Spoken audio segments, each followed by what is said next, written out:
এই পবিত্র রমজান মাস অথবা ঈদকে সামনে রেখে কেউ যদি নিজের জন্য অথবা ফ্যামিলির কারোর জন্য একটা ব্র্যান্ড নিউ ফোন কেনার কথা চিন্তা করেন অথবা পুরাতন ফোনের কথা চিন্তা করেন, তাহলে আজকের ভিডিওটা আপনাকে হেল্প করবে বেশ কিছু জায়গায়। কারণ 20 থেকে 50 হাজার টাকায় যারা ফোন কিনতে চাচ্ছেন এই সময়ে, তাদের জন্যই আজকের ভিডিওর গাইড। অর্থাৎ এই বাজেটে যেসব ফোনগুলো আপনাদেরকে সাজেস্ট করা যায় সেইগুলোর নাম, মডেল, কিছু বিস্তারিত তথ্য এবং প্রাইস সহ বিস্তারিত জানাবো। তবে নতুন যেসব ফোনগুলো বলবো সেগুলোর প্রাইসটা স্টেবল না, যে কারণে বলবো না। বাট আমি বলবো, আপনারা যদি কারেন্ট প্রাইস অর্থাৎ বেস্ট প্রাইসে কিনতে চান তাহলে অবশ্যই এই প্রত্যেকটা ডিভাইস পেয়ে যাবেন ফারাজি টেকনোলজিতে। যমুনা ফিউচার পার্কে তাদের শোরুম রয়েছে। আর যারা ঢাকার বাইরে আছেন, আসতে পারতেছেন না, ফোন করে কুরিয়ার করে প্রোডাক্ট নিয়ে নিতে পারেন। বিস্তারিত এই ভিডিও ডেসক্রিপশনে আমি দিয়ে দিচ্ছি। আর যদি আপনারা আর্জেন্ট তাদের সাথে কন্ট্যাক্ট করতে চান, অনেক সময় ফেসবুকে কন্ট্যাক্ট করতে বা মেসেজ রিপ্লাই হইতে একটু দেরি হইতে পারে। সো হোয়াটসঅ্যাপ নাম্বার স্ক্রিনে দেওয়া আছে অথবা ফার্স্ট কমেন্টে দেওয়া থাকবে বা ভিডিও ডেসক্রিপশনে দেওয়া থাকবে, অবশ্যই একটু কন্ট্যাক্ট করে নিন। তো একদম প্রথমে আসতে চাই 20,000 টাকা থেকে শুরু করে, মানে যাদের বাজেট কম আছে 20,000 টাকার উপরে, লাইক 1-2 হাজার টাকা এদিক সেদিক হবে, তারাই মূলত কিনতে পারেন পুরাতন ফোন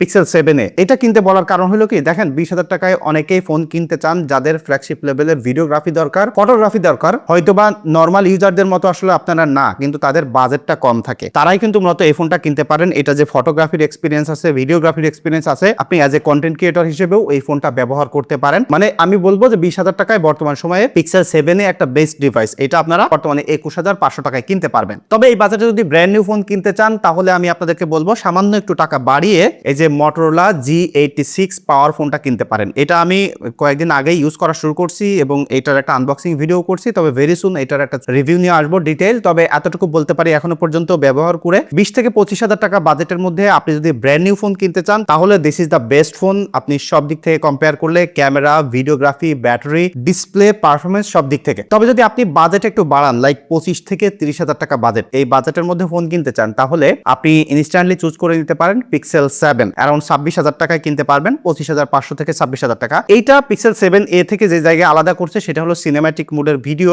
ডিজাইনটা। আপনারা সবাই কম বেশি দেখছেন। এই যে পিক্সেল 7 এর কথা বলতেছি, এটা বেশ কয়েকটা কালারেও কিন্তু আপনি কিনতে পারবেন, বিশেষ করে লেমন গ্রাস কালারটা আরো বেটার লাগে। এই ফোনটা কিন্তু এই সময়ে 25 থেকে 26,000 টাকায় একটা সেরা ডিল হচ্ছে। যারা মূলত ভ্যালু করেন ক্যামেরা, পারফরমেন্স, ভিডিওগ্রাফির, তাদের জন্যই মূলত এই ফোনে। তবে এখানে আর একটা ফোন আছে, আপনি যদি গ্যালাক্সি S22 ফোনটা দেখেন, সেটা কিনতে গেলে 25,500 টাকায় কিনতে পারবেন। সেটা কিন্তু কিছু জায়গায় এটার থেকে বেটার, মানে ডিসপ্লের দিক থেকে আল্ট্রাসনিক ফিঙ্গারপ্রিন্ট আছে। তবে ওই ফোনটাতে ডিসপ্লের ইস্যুস থাকার কারণে এবং এটার থেকেও একটু ব্যাটারি বেশি ড্রেন করে, যে কারণে আমি আপনাদের অনেককেই সাজেস্ট করি না। তবে জেনে বুঝে যদি এটা কিনতে চান কিনতে পারেন। আমি ওটা লিস্টে রাখলাম, কারণ আপনারা অনেকেই বলবেন যে ভাই এই ফোনটা কেন বললেন না। সো প্রোস এন্ড কনস হিসেবে ওটা আমি জানাই রাখলাম। তবে 25 থেকে 30,000 টাকা বাজেটে আপনি যদি ব্র্যান্ড নিউ ফোন কিনতে চান, চোখ বন্ধ করে CMA ফোন 2 প্রোটা কিনে ফেলেন। বর্তমান সময়ে একটু দাম বেশি আছে, বাট 25 থেকে 30,000 টাকা বাজেটের মধ্যে এই ফোনটা অনেক বেস্ট। আর একটা ফোন আপনি কিনতে পারবেন এই বাজেটের মধ্যে, Motorola Edge60 Fusion, 28 থেকে 29,000 টাকার মধ্যে কিনতে পারবেন। সেটাও কিন্তু একটা great device, 4D quad curve display এবং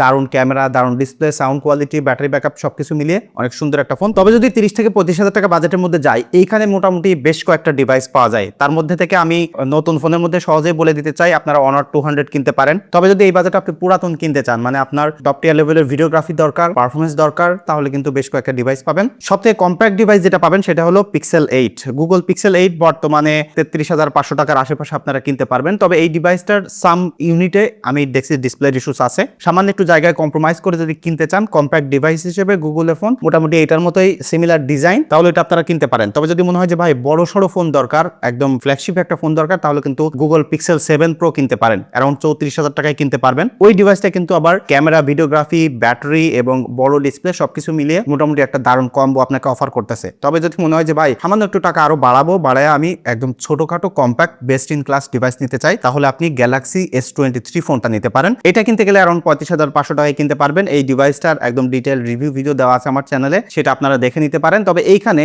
একদম সেম প্রাইসে 35,500 টাকায় গ্যালাক্সি S23 FEও কিন্তু কিনতে পারেন। সেটা সামান্য একটু বড় ডিভাইস, যারা ব্যাটারি ব্যাকআপ এবং ডিসপ্লেটাকে একটু প্রায়োরিটি দিতে চান তারা কিন্তু গ্যালাক্সি S23 FEটাও দেখতে পারেন। তবে যদি 35 থেকে 40,000 টাকা বাজেট থাকে, এইখানে মূলত আপনি দারুণ একটা ডিভাইস পেয়ে যাবেন, Motorola Edge60 Pro। এই Motorola নাম অনেক আসতেছে, কারণ কি বর্তমান মার্কেটে দেখবেন যে Motorola প্রচুর ডিভাইস রিলিজ করতেছে এবং প্রত্যেকটা সেগমেন্টেই Motorola value for money offer করতেছে, যে কারণেই আমি পার্সোনালি Motorolaকে সাজেস্ট করি। আমি নিজে ব্যবহার করে রিভিউ করে জেনে শুনেই বলতেছি, আপনারা অন্যান্য রিভিউ টিভিউ দেখলে বুঝতে পারবেন। এবং এর থেকে সামান্য একটু টাকা বাড়িয়ে অ্যারাউন্ড 40,000 টাকা বাজেটের মধ্যে আপনারা কিন্তু গ্যালাক্সি A56 কিনতে পারেন। যারা মূলত একটু সাহেবি অফিসিয়াল ফোন চান, লং টাইম ধরে সফটওয়্যার সাপোর্ট, ভালো পারফরমেন্স এবং তার পাশাপাশি একটু রিলায়েবল ব্র্যান্ড চান, তারা কিন্তু অবশ্যই গ্যালাক্সি A56 কিনতে পারেন। তবে এই বাজেটে আপনারা অনেকে আইফোন কেনার প্ল্যান করেন বা আইফোন কিনতে চান, বাট দেখবেন যে 20 থেকে 30,000 টাকার মধ্যে বা 40,000 টাকা পর্যন্ত এখনো আমি আইফোন সাজেস্ট করিনি, কারণ কি ভাই, যে আইফোনগুলো পাওয়া যায় বর্তমানে দামের অনুসারে ওগুলো কেনা যায় না। বাট এই মুহূর্তে যদি মনে করেন যে 40,000 টাকার মধ্যে আপনার একটা আইফোন দরকার, তবে স্টিল আপনি আইফোন 12 প্রো কিনতে পারেন। এটা অ্যারাউন্ড 38,000 টাকায় কিনতে পারবেন। আমি এটা নিয়ে দ্রুত একটা ভিডিও বানাবো, আপনারা যদি দেখতে চান বা কোনো প্রশ্ন থাকে সেটা করতে পারেন। তবে স্টিল 38,000 টাকায় 12 প্রো কিনতে পাওয়া যায়। বেশ কিছু জায়গায় কম্প্রোমাইজ করতে হয়, বাট স্টিল ওই যেটা বললাম, আইফোনে যদি আপনি স্টার্ট করতে চান তাহলে এটা শুরু করতে পারেন। তবে একটু টাকা বাড়িয়ে অ্যারাউন্ড 40,500 টাকায় কিন্তু আইফোন 13 কিনতে পারবেন। 13টা ভিডিওগ্রাফিতে একটু ইমপ্রুভমেন্ট আছে, ব্যাটারি ব্যাকআপে একটু ইমপ্রুভমেন্ট আছে over 12 pro. As a starter হিসেবে, এন্ট্রি লেভেলের আইফোন হিসেবে এটা কিনতে পারেন। তবে আপনারা অনেকে হয়তো জানেন যে বেস ভেরিয়েন্টের আইফোন আমি তেমন কাউকেই কিনতে সাজেস্ট করি না, সবসময় বলি প্রো আইফোনগুলো কেনেন। তবে যদি 40 থেকে 50,000 টাকা বাজেট থাকে, এই বাজেটে বেস্ট অলরাউন্ডার ফোন হিসেবে আমি আপনাকে বলবো যে গ্যালাক্সি S24 এটা আপনারা কিনতে পারেন। ব্র্যান্ড নিউ ফোন, এটা সব দিক থেকেই আপনাকে দারুণ একটা পারফরমেন্স, সার্ভিস বা যাই বলেন না কেন অফার করবে। তবে এই বাজেটে আপনারা বেশ কিছু প্রিয়ন ডিভাইস পেয়ে যাবেন। বিশেষ করে অ্যারাউন্ড 45,000 টাকায় গুগল পিক্সেল 8 প্রো পাবেন, যেটা বড় ফোন, ভালো ডিসপ্লে, ভালো ব্যাটারি ব্যাকআপ, ডিজাইনও সুন্দর, বিল্ড কোয়ালিটি, মানে ওভারঅল একটা পুরাতন ফ্ল্যাগশিপ ফোন আপনারা কিনতে পারেন। তবে এই বাজেটে আমার পার্সোনাল দুইটা ফেভারিট ফোন আছে। একটা হলো গ্যালাক্সি S24, এটা মোটামুটি 48,000 টাকায় কিনতে পারবেন পুরাতন হিসেবে। তবে S24টা একটা কমপ্লিট ফোন, স্যামসাং এর মানে ছোট ফোনের জায়গায় আমি বলবো ওই ফোনটা হাতে ধরলে অপছন্দ করার জায়গা নাই। তবে যদি আপনার এই বাজেটে অ্যাপেল নেওয়ার ইচ্ছা থাকে তাহলে দারুণ একটা অ্যাপেলের ডিভাইস আপনি পেয়ে যাবেন, আইফোন 13 প্রো। 50 থেকে 51,000 বা 52,000 টাকা এরকম মানে আশেপাশে দাম হইতে পারে, সেটা একটু আপনারা দোকানে কথা বলে নিন। এই দামের মধ্যে যারা আসলে অ্যাপেল কিনতে চান, মানে অ্যাপেলের প্রপার মজা পেতে চান, তারা কিন্তু এই ডিভাইসটা কিনতে পারেন। বিশেষ করে 3x টেলিফটো লেন্স, সেটা আপনাকে লিটারালি সারপ্রাইজ করবে। আপনি যদি ভিভিড ফিল্টার পছন্দ করেন, একটু প্রপার লাইটে ছবি তুলতে পারেন, ভাই 13 প্রো অসম্ভব সুন্দর একটা ডিভাইস। এখনো আমি এটা লং টাইম ধরে ব্যবহার করছি। যদি ভিডিওগ্রাফি করতে চান সেটাও করতে পারবেন, সিনেম্যাটিক মোডের ভিডিও আছে। মানে 13 প্রো ওভার 12 প্রো বেশ কিছু জায়গায় ইমপ্রুভমেন্ট আছে। এই যে 10,000 টাকা 12,000 টাকা বর্তমান প্রাইস ডিফারেন্ট, সেইটা ওর্থ ইট। তবে এই বাজেটে যদি বলেন যে ভাই ভালো ব্যাটারি ব্যাকআপ এবং বেস ভেরিয়েন্টের আইফোন নিব, 14 কিনতে পারেন। বাট আমি আসলে আপনাদেরকে 14 কিনতে বলবো না। 14 এর জায়গায় 13 প্রো কিনলে সামান্য একটু ব্যাটারি ব্যাকআপে কম্প্রোমাইজ থাকলেও যে এক্সপিরিয়েন্স আপনি পাবেন, মানে অ্যাপেল কেনার আগে আমাদের যে একটা মনের ভিতরে যে একটা এক্সাইটমেন্ট থাকে না, সেটা অ্যাকচুয়ালি প্রো ফোন না কিনলে আমরা ওটার পটেনশিয়ালিটি পাই না। বিশেষ করে পোর্ট্রেট ফটোগ্রাফির জন্য কিন্তু অনেকেই অ্যাপেল কিনে থাকবেন। সো 13 প্রো একটা গ্রেট ডিভাইস। তো এটা ছিল মূলত আমার পার্সোনাল পিক বর্তমান সময়ে।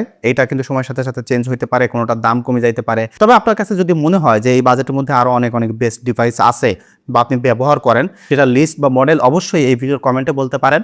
তাহলে যারা ভিডিও দেখতেছে, কমেন্ট পড়তেছে, তাদের কিন্তু উপকার হবে। সো দেখা হচ্ছে পরবর্তী ভিডিওতে। ধন্যবাদ সবাইকে।